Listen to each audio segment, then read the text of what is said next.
Bien, buenas tardes y muchas gracias por la invitación. Les voy a hablar sobre este tema.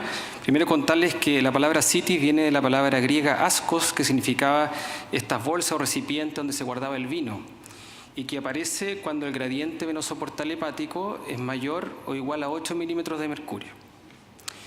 La citis es la descompensación más frecuente del paciente cirrótico y ya denota un mal pronóstico, posiblemente porque se asocia a la aparición de complicaciones como las que ustedes ven ahí. Por lo tanto, el paciente cuando desarrolla citis ya es un potencial candidato a un trasplante hepático. La fisiopatología ustedes la conocen muy bien. Un paciente con hipertensión portal se generan factores vasodilatadores, especialmente óxido nítrico, que generan una vasodilatación arterial esplácnica y hipotensión arterial.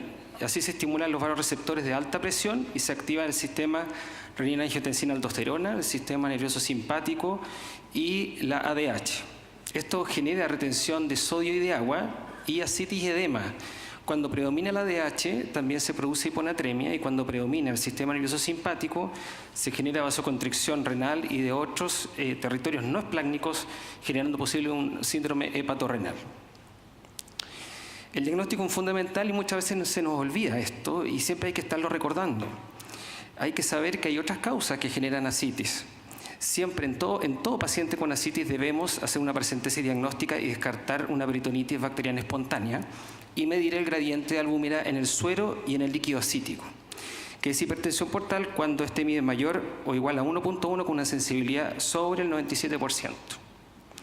Para recordar, la carcinomatosis peritoneal es producida por varios cánceres, como por ejemplo los más frecuentes, el de mama, pulmón, ovario, gástrico, pancreas y colon, pero también hay un 20% de tumores desconocidos que lo pueden generar. Y también, en el caso de la peritonitis por una tuberculosis, el ADA es de bastante ayuda porque unas cifras mayores de 32 tienen una alta sensibilidad para hacer el diagnóstico. Ojo que la carcinomatosis peritoneal y la tuberculosis que genera esta peritonitis tienen proteínas altas en el líquido ascítico, y eso muchas veces se nos puede olvidar. En resumen, la citis no complicada genera ya un mal pronóstico en estos pacientes. Siempre hay que establecer la causa midiendo el gradiente, descartar siempre una PBE y conocer las proteínas totales porque posiblemente este paciente va a requerir de profilaxis primaria con antibióticos. Dieta sin sal en todos los pacientes diuréticos, principalmente espironolactona, y le agregaremos furosemida. Pesar al paciente que nos va a entregar la respuesta al tratamiento. Medir el sodio urinario en muestra aislada. La relación sodio urinario y potasio urinario mayor de 1 y si el paciente sigue aumentando de peso, quiere decir que el paciente no está haciendo la dieta sin sodio. Paracentesis evacuadora total más albúmina en todos los pacientes con ascitis, atención, y que posiblemente este paciente es candidato a trasplante hepático. Cuando la insuficiencia hepática empeora, puede aparecer una ascitis refractaria que se define como aquella que es ascitis resistente a los diuréticos, que no responde a la dosis máxima de los diuréticos o que es intratable con diuréticos, o sea, aparecen efectos secundarios con el uso de los diuréticos. Esta enfermedad tiene una supervivencia muy baja, de incluso un 50% a los 6 meses.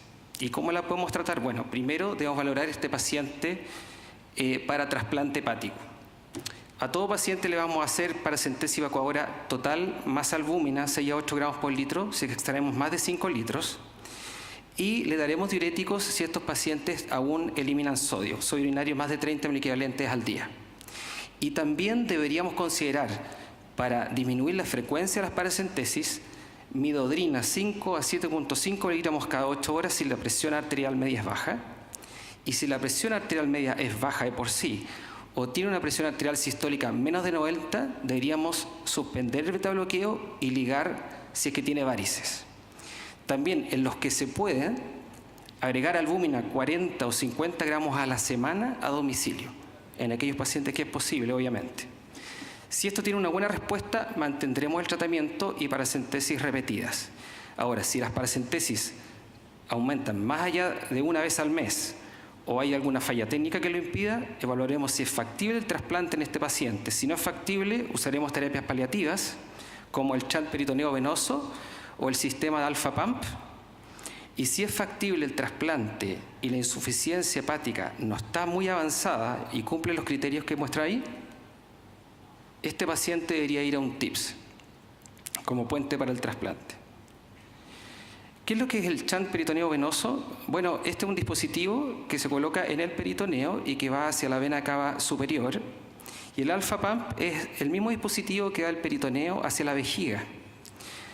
Pero estos son elementos que se usan en pacientes que no son candidatos a trasplante ni a TIPS, que se puede usar en peritonitis, una carcinomatosis peritoneal, por ejemplo, pero ojo que son dispositivos que no aumentan la supervivencia, que muchas veces hay que retirarlo cuando hay infección como una PBE, y la permeabilidad del shunt es baja, menos de un 20% a los 2 años. Por lo tanto, esta es una terapia posible, pero hay que considerarla una terapia que es subóptima.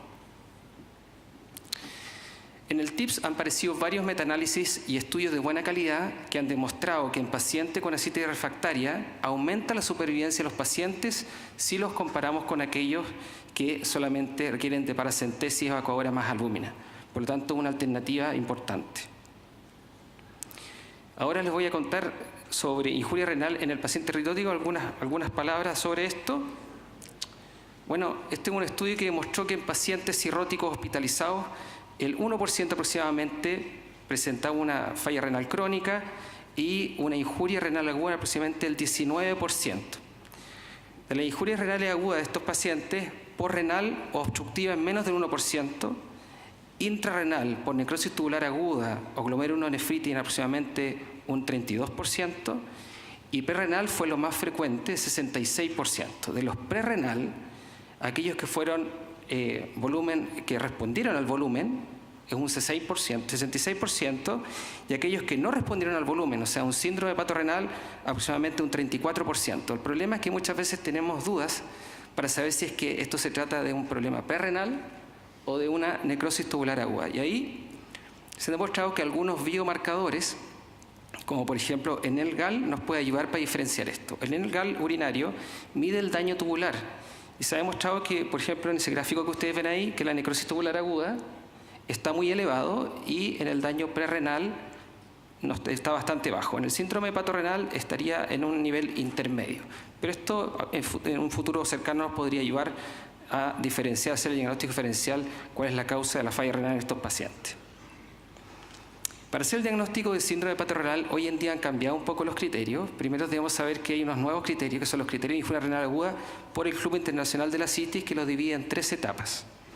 Está la etapa 1, que son aquellos pacientes que tienen que aumenta la creatinina por sobre 0.3 miligramos por decilitro o aumenta más de un 50, un 100% del basal.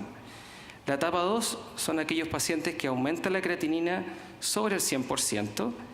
Y la etapa 3 son aquellos que aumentan la creatinina por sobre el 200% del basal o un aumento mayor de 4 miligramos por decilitro o requiere de una terapia de reemplazo renal. En general, los pacientes que tienen etapa 2 y 3 son los que harán un síndrome hepatorrenal, pero debemos sumar esos criterios previos con los criterios habituales de hepatorrenal, que son los de aquí, sin considerar ahora la creatinina sobre 1.5. De esta manera, la nueva clasificación dice que este paciente tiene una injuria renal aguda del tipo síndrome hepatorrenal. A mi gusto me gusta la clasificación anterior, pero bueno, esto es lo nuevo. ¿Y cómo vamos a tratar a un paciente que tiene un síndrome hepatorrenal? Bueno, por supuesto, debemos saber si es que este paciente es adecuado para el trasplante. Si el paciente no es adecuado para el trasplante, debemos ofrecerle una terapia solamente paliativa. Si es adecuado para el trasplante, tenemos que saber que si tiene alguna contraindicación para el uso de vasoconstrictores. Si es así, el paciente debe considerarse para una terapia de reemplazo renal solo si es candidato a trasplante. Acá.